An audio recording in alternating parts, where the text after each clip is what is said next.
കേരളത്തിൻ്റെ കൃഷിമന്ത്രിയായ ശ്രീമാൻ പി പ്രസാദ്, സഖാവ് പി പ്രസാദ്, ഭാരതമാതാവിൻ്റെ ചിത്രമുള്ളിടത്ത് ഞാൻ വരില്ല എന്ന് പ്രഖ്യാപിച്ചുകൊണ്ട് ഗവർണറുടെ പരിപാടിയിൽ നിന്നും വിട്ടുനിന്നു എന്നറിഞ്ഞപ്പോൾ എനിക്ക് അല്പദുഃഖമുണ്ടായെങ്കിലും അതിലേറെ സന്തോഷമുണ്ടായി. കാരണം ഇന്ത്യൻ കമ്മ്യൂണിസത്തെ എങ്ങനെയാണ് ഇല്ലായ്മ ചെയ്യുന്നത് എന്ന് കൃത്യമായ രൂപരേഖയുണ്ടാക്കി പ്രവർത്തിച്ച ഒരു വിഭാഗം ജനങ്ങൾ ഇന്ത്യയിലുണ്ട്. അവരുടെ പേരാണ് ബ്രാഹ്മണർ. കമ്മ്യൂണിസ്റ്റ് പ്രസ്ഥാനം ഇന്ത്യയിൽ കടന്നു വരുന്ന സമയത്ത് ബ്രാഹ്മണർ വളരെയേറെ ചിന്തിച്ചു, എങ്ങനെ കമ്മ്യൂണിസ്റ്റ് പിടിയിൽ നിന്നും ഈ ഭാരതത്തെ മോചിപ്പിക്കാനും രക്ഷിക്കാനും സാധിക്കും.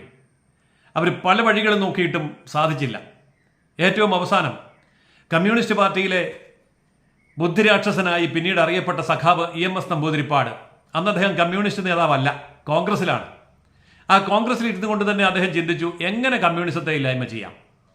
അവസാനം അദ്ദേഹം കോൺഗ്രസ് പാർട്ടി വിട്ട് കമ്മ്യൂണിസ്റ്റ് പാർട്ടിയിൽ ചേർന്ന് കമ്മ്യൂണിസ്റ്റ് പാർട്ടിയെ രണ്ടാക്കി പിളർത്തി അതിൽ വലിയ കഷണമായ CPI-M ചേർന്ന് അതിൻ്റെ അഖിലേന്ത്യാ സെക്രട്ടറിയായി.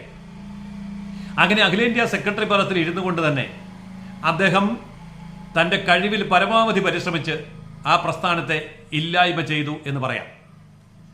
അദ്ദേഹത്തിൻ്റെ വലിയൊരു ആഗ്രഹമായിരുന്നു BJPയുടെ പ്രധാനമന്ത്രി ഇന്ത്യയിൽ അധികാരമേൽക്കണം എന്നുള്ളത്. ആദ്യത്തെ BJPയുടെ ഇന്ത്യൻ പ്രധാനമന്ത്രി ശ്രീ അടൽ ബിഹാരി വാജ്പേയി രാവിലെ 10 മണിക്ക് സത്യപ്രതിജ്ഞ ചെയ്ത് അധികാരമേൽക്കുന്ന ആ നയനാനന്ദകരമായ ആത്മഹർഷകരമായിട്ടുള്ള ആ കാഴ്ച സ്വന്തം വീട്ടിലിരുന്ന് TV-യിലൂടെ കണ്ട് സഖാവ് EMS ഉച്ചയ്ക്ക് ഭക്ഷണം കഴിച്ചു, ഒന്ന് കിടന്നു, മരിച്ചു.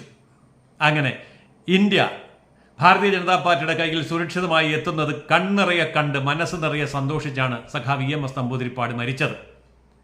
പക്ഷേ അതിനുശേഷവും കേരളത്തിൽ കമ്മ്യൂണിസ്റ്റ് പ്രസ്ഥാനം ബാക്കി നിൽക്കുന്നു എന്നുള്ളത് ഒരു സത്യമായിരുന്നു. നമ്മൾ നോക്കണം, ഇന്ത്യയിൽ കമ്മ്യൂണിസ്റ്റ് പ്രസ്ഥാനത്തെ ഇല്ലായ്മ ചെയ്യുക എന്നുള്ള മഹത്തായ ലക്ഷ്യത്തോടു കൂടി ഇന്ത്യയിലെ ബ്രാഹ്മണ സമുദായം ചെയ്ത മഹത്തായ സേവനങ്ങൾ നമ്മൾ ഒരിക്കലും വിസ്മരിക്കാൻ പാടില്ല. കമ്മ്യൂണിസ്റ്റ് പാർട്ടിയുടെ പരമാധികാര സഭയായ പോളിറ്റ് ബ്യൂറോയിൽ 80% പേരും കഴിഞ്ഞ 100 വർഷത്തെ ചരിത്രമെടുത്ത് പരിശോധിച്ചാൽ 80% പേരും ബ്രാഹ്മണർ ആയിരുന്നു. 18% പേര് സവർണ മേധാവികളായിരുന്നു. ബാക്കി OBC, SC, ST, ആദിവാസി, ദളിത് എല്ലാം കൂടെ ഒരു 1 അല്ലെങ്കിൽ 2% അത്രയേ ഉള്ളൂ. അങ്ങനെ നിലനിർത്തുന്ന കാര്യത്തിൽ ബ്രാഹ്മണർ വിജയിച്ചു. ഇന്ത്യയിലെ 3 സംസ്ഥാനങ്ങൾ ത്രിപുര, പശ്ചിമ ബംഗാൾ, കേരള 26 തവണയാണ് മുഖ്യമന്ത്രി സ്ഥാനം കമ്മ്യൂണിസ്റ്റ് പാർട്ടികൾക്ക് കിട്ടിയത്. അതിൽ 26-ൽ 24 തവണയും സവർണ മേധാവികളും ബ്രാഹ്മണരുമാണ് മുഖ്യമന്ത്രി സ്ഥാനം കൈയേറ്റത്. അവിടെ ബാക്കിയുള്ള ദളിതനെയും SC-യെയും ST-യെയും OBC-യെയും ആദിവാസിയെയും എല്ലാം ഒഴിവാക്കുന്നതിൽ ഈ ബ്രാഹ്മണർ വിജയിച്ചു. കാരണം അവരെങ്ങാനും മുഖ്യമന്ത്രിയായിട്ട് വന്നാൽ പാർട്ടി പിന്നെയും വളരും. അങ്ങനെ പിന്നോക്ക OBC, ആദിവാസി, SC, ST, വനിത ഇവരെങ്ങാനും മുഖ്യമന്ത്രി ആയിട്ടുണ്ടെങ്കിൽ പാർട്ടി പിന്നെയും വളരുമെന്നറിയാവുന്നതുകൊണ്ട് അവരെല്ലാം ഒഴിവാക്കി. എന്നിട്ട് സവർണ മേധാവിത്വം അരക്കിട്ട് ഉറപ്പിച്ചു.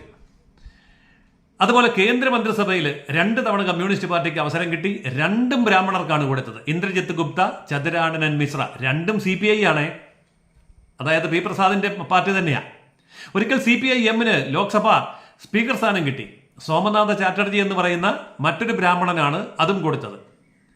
അപ്പോൾ കൃത്യമായിട്ടും ബ്രാഹ്മണരുടെ ബുദ്ധി പ്രയോഗിച്ചുകൊണ്ട് തന്നെ കമ്മ്യൂണിസ്റ്റ് പ്രസ്ഥാനത്തെ അങ്ങോട്ട് ഏറ്റെടുക്കുകയും അതിനെ മുച്ചൂട് നശിപ്പിക്കുകയും ചെയ്ത് അല്പം ബാക്കി വന്നപ്പോൾ ഇനി അത് ബ്രാഹ്മണരെ കൊണ്ട് പറ്റില്ല എന്നൊരവസ്ഥ വന്നു.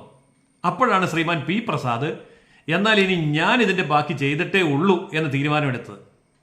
ഗോർബച്ചേവിൻ്റെ ചിത്രം വെച്ച് പൂജിക്കുന്ന വ്യക്തിയാണ് ശ്രീ പി പ്രസാദ്. ഗോർബച്ചേവ് എന്താണ് ചെയ്തത്? അദ്ദേഹം സോവിയറ്റ് യൂണിയനിൽ പ്രസിഡന്റായി അധികാരത്തിൽ വന്നു.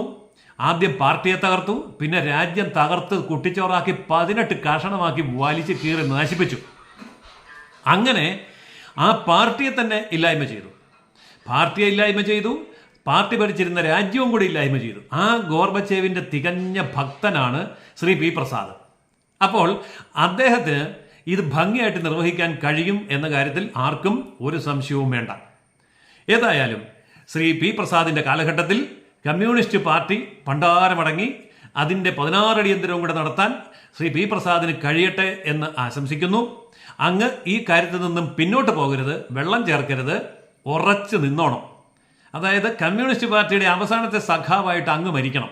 അതിനു മുമ്പ് എല്ലാ സഖാക്കന്മാരെയും ഇതിനകത്തുനിന്ന് പുറത്താക്കി പാർട്ടി നശിപ്പിച്ച് LDF നശിപ്പിച്ച് ഈ കമ്മ്യൂണിസ്റ്റ് പ്രസ്ഥാനത്തിൻ്റെ അവസാനത്തെ തരിയും കൂടെ വാരിക്കളഞ്ഞിട്ടേ അങ്ങ് മരിക്കാവുള്ളൂ. ഗോർബച്ചേവ് ചെയ്ത പോലെ അതുവരെ അധികാരത്തിൽ ഇരുന്നോണം.